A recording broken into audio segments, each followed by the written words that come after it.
kumbaga parang may approval ng Reyna.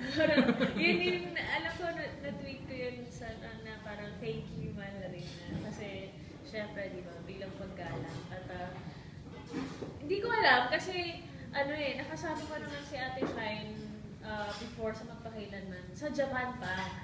Kasi may special, may special episode dun yung Magpakailanman. Tapos, siya pa talaga yung nag-aaya na, tara, kain tayo sa labas, ganyan, wala ka naman. Kasi parang may free night kami. So, siya talaga yung kumatok talaga sa pintuan ko, dun sa room ko para mag-invite. So, nung time na yun, syempre, hindi ko naman alam na may future pala ako maging siya. Diba? So, iba yung perception ko ngayon na nagagampanan ko siya o gagampanan ko yung character na before. Parang may sense of parang walking on eggshells.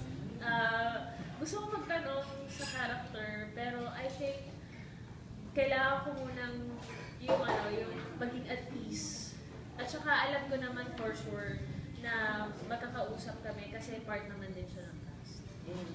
With your character ba as Perena, meron bang mga binago with it, sa character mo mismo or same na same pa rin compare sa before? Well, yung foundation ng character yun pa rin. Siya pa rin yung misunderstood. Siya pa rin yung umalis parang prodigal daughter. Siya pa rin yung feeling na walang concern sa kanya o may favoritism yung nanay niya. Ganun pa din. Pero in terms of, yung approach siguro,